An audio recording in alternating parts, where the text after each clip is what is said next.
Hola.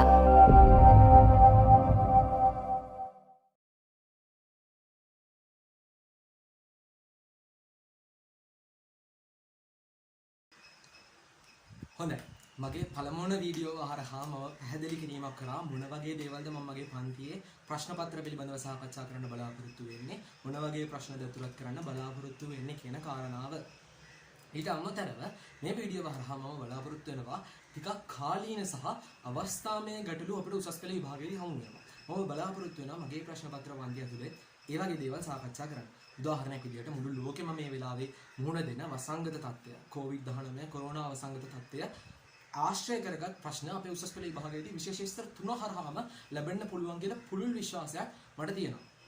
අපි දැක්කා මීතර මුල්ලේ කුණු කන්ද කඩා වැටීම සම්බන්ධයෙන් භෞතික විද්‍යාව ප්‍රශ්න ලංකාවේ උසස් පෙළ විභාගයේදී නිර්මාණය වුණා. ඉතින් අපිට මේ පාරත් එහෙම ප්‍රශ්න අනිවාර්යෙන්ම බලාපොරොත්තු වෙන්න පුළුවන් වෙයි.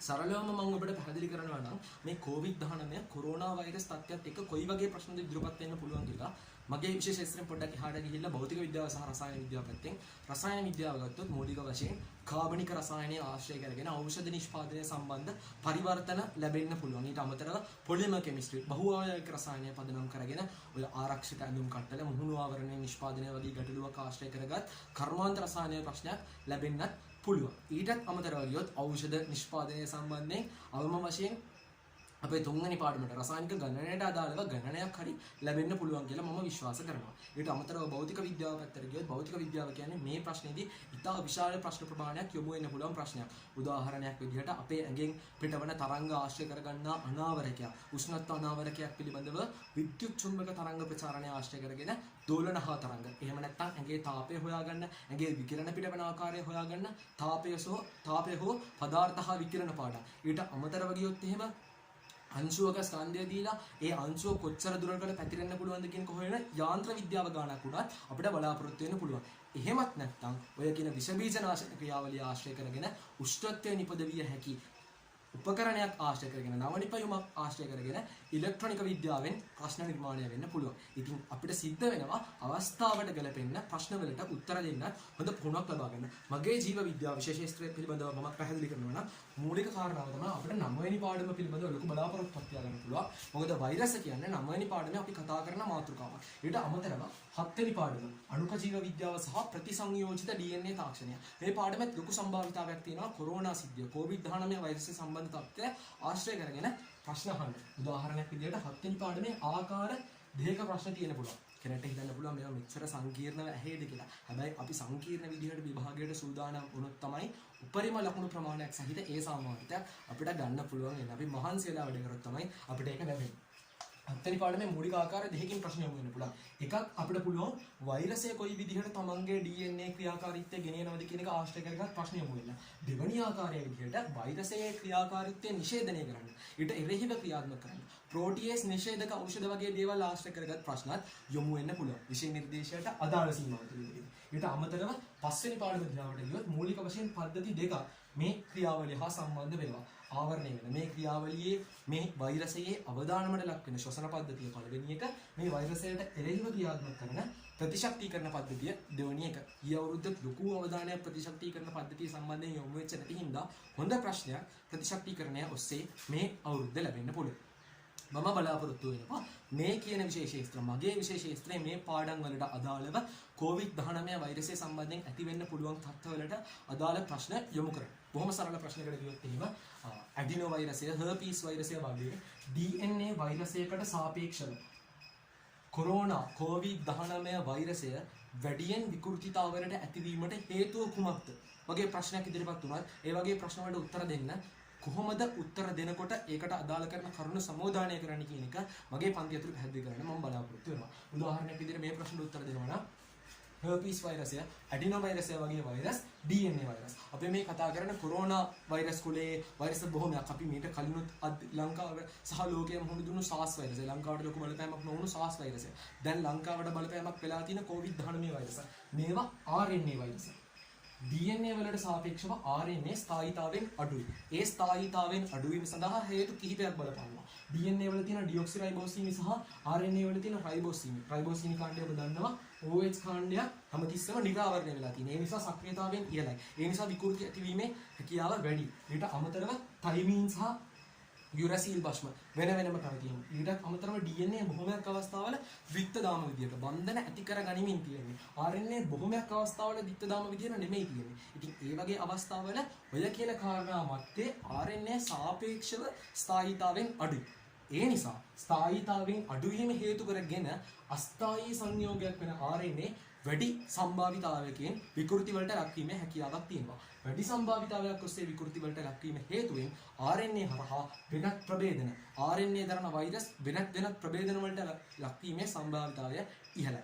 අස්ථායීතාවය අඩුවීමට මූලික වශයෙන් බලපාන හේතු ඒ හේතු පදනම් කරගෙන අස්ථායීතාවය වැඩිවීම මත ස්ථායීතාවය අඩුවීම මත DNA වෛරස් වලට සාපේක්ෂව RNA වෛරස වැඩියෙන් විකෘතිතාවලට ලක් වෙනවා. ඒක තමයි ප්‍රභේදන ඇති වෙන හේතුව. ඔය පිළිවෙලට තමයි මේ වගේ ප්‍රශ්නකට උත්තර දෙන්න ඕනේ. ඔබේ දැනුම සඳහා කියනවා නම් DNA වෛරසයක් විකෘති වෙන්න තියෙන සම්භාවිතාවය ඒකයි නම් RNA වෛරසයක් 100ක විතර ප්‍රමාණයකින් විකෘතිතාවලට ලක් වෙන්න පුළුවන්. ඔය වගේ විෂය නිර්දේශය තුල විෂය නිර්දේශයට අඩංගු සීමාව ඇතුලේ ප්‍රශ්නවලට අලුත් ප්‍රශ්නවලට අපි අපේ අවධානය යොමු කරන්න ඕනේ. මේ මම කතා කරේ මේ දවස්වල තියෙන සිද්ධිය සම්බන්ධ ප්‍රශ්නයක්. ඊට අමතරව පසුගිය විභාග ප්‍රශ්න පත්‍රවලට අපි ලොකු අවධානයක් යොමු කරලා බැලුවොත් අපිට පේනවා සමහර දේවල් තියෙනවා සමහර සටහන් සහ සමහර ප්‍රශ්න අපිට හිතන්න බැරි විදිය. ටිකක් අපි බලාපොරොත්තු නොවන විදිහේ තැන් වලින් ප්‍රශ්න අහපු අවස්ථා. උදාහරණයක් විදිහට ගියපාර ප්‍රශ්න පත්‍රයේ එහෙම ප්‍රශ්න කිහිපයක් අපිට දැක ගන්න පුළුවන්. උදාහරණයක් විදිහට ගියපාර ප්‍රශ්න පත්‍රයේ අපිට එක ප්‍රශ්නයක් යොමු වෙනවා හුදෙක්ම එක සටහනක් ආශ්‍රය කරගෙන.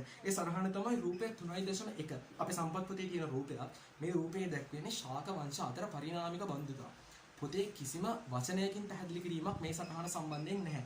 හැබැයි හුදෙක් මේ සටහනෙන් ප්‍රශ්නයක් ගියපාර යොමු වෙනවා. එතකොට බහුවර්ණ ප්‍රශ්නයක්. ඊට අමතරව 8 වෙනි පාඩමට ගියොත් එහෙම බියෝම පෘථිවිය තුල බියෝම වල ව්‍යාප්තිය දක්වන සිටියම වචනය පැහැදිලි කිරීමක් නැහැ. හැබැයි සිටියම පාදක කරගෙන 48 වෙනි බහුවර්ණයේ ගියපාර විභාගය ඇහෙනවා.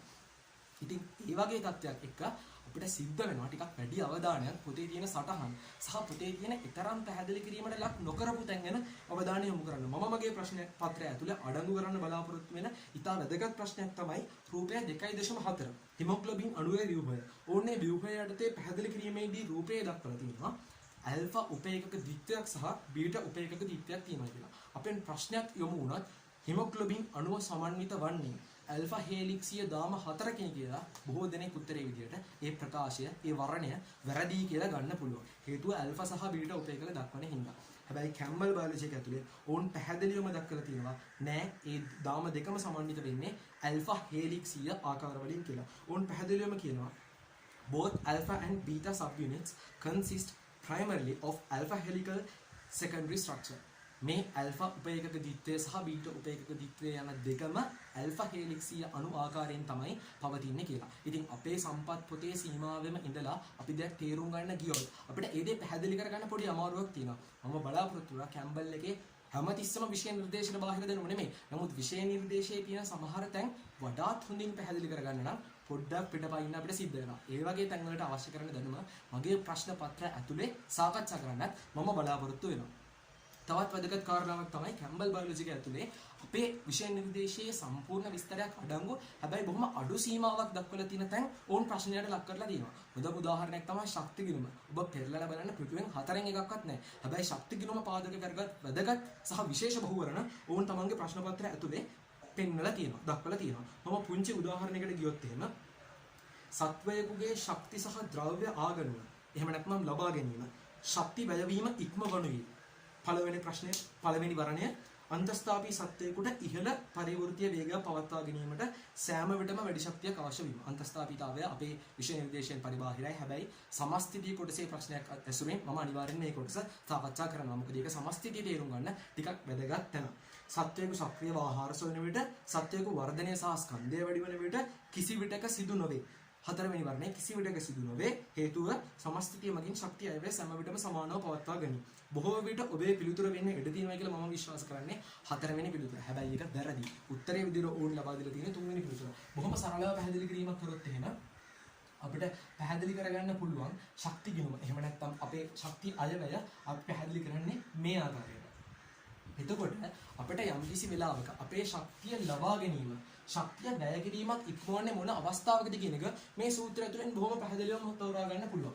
අපේ ශක්තිය වැයවීම මූලික වශයෙන් දැක්වෙන්නේ M, F සහ U වලින්. මුත්‍ර පිට කිරීමේදී ශක්තිය වැයවීම, මල ද්‍රව්‍ය පිට කිරීමේදී ශක්තිය වැයවීම සහ මූලික පරිවෘත්තීය ක්‍රියා මෙටබොලිසම් පරිවෘත්තීය සඳහා ශක්තිය වැයවීම තමයි මූලික වශයෙන් පුනරාවර්තී විදිහට අපේ ශක්ති වැයවීම විදිහට සලකන්න වෙන්නේ. එතකොට අපි මේ සූත්‍රය මේ විදිහට ව්‍යුත්පන්න කරගත්තොත් එහෙම අපිට පැහැදිලිවම පේනවා මේ සූත්‍රය සමාන වෙනවා. C වලින් ඒ කියන්නේ අපි ලබා ගන්න ශක්තියෙන් ශක්ති වැයවීම අඩු කිරීම සමාන වෙනවා නිෂ්පාදන ක්‍රියාවලියක් සඳහා අපිට යොදා ගන්න පුළුවන් ප්‍රයෝජන ශක්තියට. P ශුන්‍ය නොවන අවස්ථාවක ඒ කියන්නේ P ශුන්‍යයි නම් ඒකේ අදහස අපි ලබා ගන්න සමස්ත ශක්තිය අපි වැය කරන ශක්තියට සමානයි. ඒ නිසා අපේ ශක්ති ගිණුම දෙපැත්ත තුලණය වෙලා තියෙන්නේ ශක්ති ලබා ගැනීම සහ ශක්ති වැය කිරීම වලින්. ඕම් ප්‍රශ්නය ඇතුලේ අහලා තියෙන්නේ සත්වයේ ශක්ති සහ ද්‍රව්‍ය ආගණුව ශක්ති වැයවීම ඉක්මවනුයේ. එහෙනම් අනිවාර්යෙන් P අසමානයි. P ශුන්‍ය වෙන්නේ නැහැ. P ශුන්‍ය නොවෙනවයි කියන්නේ නිෂ්පාදන ක්‍රියාවලියක්. එහෙම නැත්නම් ශක්තිය වැයවීමක්, ශක්ති වර්ධනය වීමක්, දේහය වර්ධනය වීමක් සිද්ධ වෙන විදිහට. ඕන්ගේ තුන්වෙනි වර්ණය සත්වයක වර්ධනය සහ ස්කන්ධය වැඩි වෙන විදිහ. ඒ කියන්නේ නිෂ්පාදන ක්‍රියාවලියක් සිද්ධ වෙන විදිහට. ශක්තිය ආගමන ශක්තිය අයවැය අපේ පොතේ තියෙන 4න් එකක ප්‍රමාණයකටත් වඩා අඩු ප්‍රමාණයක්. හැබැයි නිර්මාණාත්මක ප්‍රශ්න ඉදිරිපත් වෙන්න විශාල හැකියාවක් තියෙනවා. මම බලාපොරොත්තු වෙනවා මගේ ප්‍රශ්න පත්‍ර පන්තිය ඇතුලේ ඒ වගේ තැන්වලට වැඩි අවධානයක් යොමු කරන්න. ප්‍රශ්න පත්‍ර අමාරු කරනවා නෙමෙයි විභාගයේදී උපරිමය කරන්න අපිට පුරුදු වෙන්න නම් ටිකක් අමාරු ප්‍රශ්න වලට අවධානය යොමු කරන්න සිද්ධ වෙනවා. මේ වගේ අවස්ථාවට ගැලපෙන අපි ඉන්න කොරෝනා වසංගත තත්ත්වයට සහ මෑතකාලීන ප්‍රශ්න පත්‍ර ප්‍රවණතාවයට මම අර කිව්වා වගේ වචනේ පැහැදිලි කිරීම නොමැති හැබැයි සටහනකින් විතරක් දක්වලා තියෙන තැන් වලින් ප්‍රශ්න අහන්න තියෙන හැකියාව නිසා මම බලාපොරොත්තු වෙනවා ඒ වගේ තැන් මගේ ප්‍රශ්න පත්‍ර පන්තිය හරහා සාකච්ඡා කරන්න. මම ඔබට ආරාධනා කරනවා එකතු වෙන්න කියලා ඕල හරහා මගේ ප්‍රශ්න පත්‍ර පන්තියට ඔබට විභාගයේදී ඔබේ හැකියාව උපරිමයෙන් භාවිත කරලා උපරිම ලකුණු ප්‍රමාණය සහිත ඒ සාමර්ථ්‍යය ලබා ගන්න ඔබේ හැකියාව පුරුදු කරගන්න මට ඔබට උදව් වෙන්න පුළුවන් කියලා මම විශ්වාස කරන නිසා. බොහොම ස්තුතියි.